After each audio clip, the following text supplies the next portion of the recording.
Steve Robbins here. Welcome to the Get It Done Guys, quick and dirty tips to work less and do more. Carrie writes in, I'm a magazine editor. I have trouble enforcing deadlines for contributors, both employee and volunteer. Surprisingly, the salaried contributors are late more often than the outside contributors. How can I get everyone to meet their deadlines? It's hard enough to overcome your own procrastination. How do you help other people overcome theirs? Different things work for different people. The question required big guns, so I turned to my outside panel of experts for advice. Melvin is a super nerd. It's all about being very, very clear, Melvin says.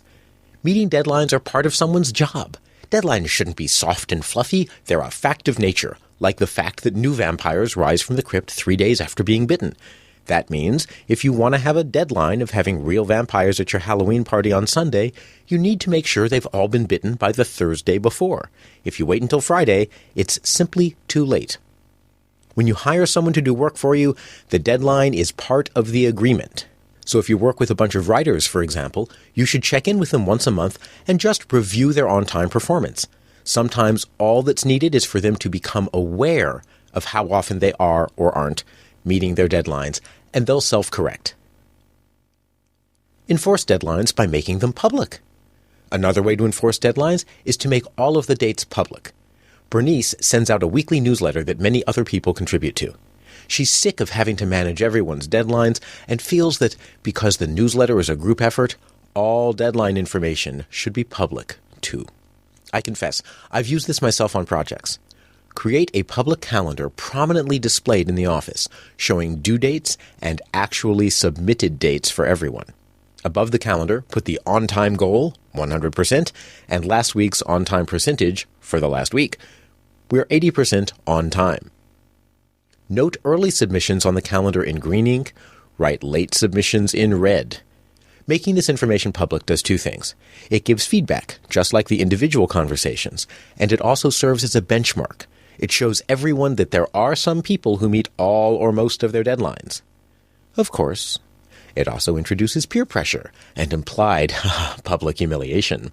But that's all self-imposed, so you get all the benefits of public humiliation without actually having to build a pillory in the middle of the office and clean up the rotten fruit that was used to pelt the offender. Add carrots and sticks to enforce deadlines. For more advice on how to enforce deadlines, I had to ask Europa. Europa is a control queen. Her family moved often when she was growing up. Other little girls played house. She went to the beach and played pirates. Her favorite part was pillaging. A brief successful singing and acting career gave her the seed capital to build a shady business empire that includes most of the Eastern Bloc, which she controls entirely through shell corporations. She's good at getting people to deliver. Europa explained that you must use carrots and sticks, rewards and punishment. If someone misses their deadline, throw carrots at them. At high velocity, carrots hurt. Punishment can be extreme, like a rule that says being late 3 times a year is grounds for eliminating a writer's column, or the punishment can be milder. A late column is left blank, with the single sentence, so-and-so did not submit a column this week. That isn't even punishment. Newspapers do it when regular columnists are sick or on vacation. You can also reward good behavior by using a stick. Put a marshmallow on the end of the stick and toast it until it's a delicious golden brown. Then put it right in front of them in all its gooey, delicious goodness and say, if you meet your deadline, you can eat the marshmallow. You'll have writers climbing all over each other to meet that deadline. Enforce deadlines with competition. In addition, Europa says you should try competition. Have freelancers compete with staff writers to get the most prominent columns. If a freelancer or volunteer wants to write one and gets it in before the staff writer loses their place in that issue. And lastly, there's what Europa calls her nuclear option. And with her, you never quite know if she's being literal. Call your writer into the office. Say, you're fired. Your column is canceled. Fortunately, that means we have an extra slot on staff, so you can apply to fill it. Pitch me on why I should take you. Now discuss things like meeting deadlines. That's basically clubbing your writer over the head with the fact that their job is to write a column by the deadline. If they aren't meeting their deadlines, they aren't doing their job and should probably find employment elsewhere. Don't let yourself take the burden of other people's missed deadlines. It isn't fair. First, try giving informational feedback privately. Then, try public.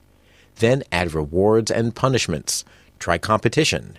And lastly, make your people aware that meeting the deadline is part of the minimum job requirements, not simply a nice-to-have.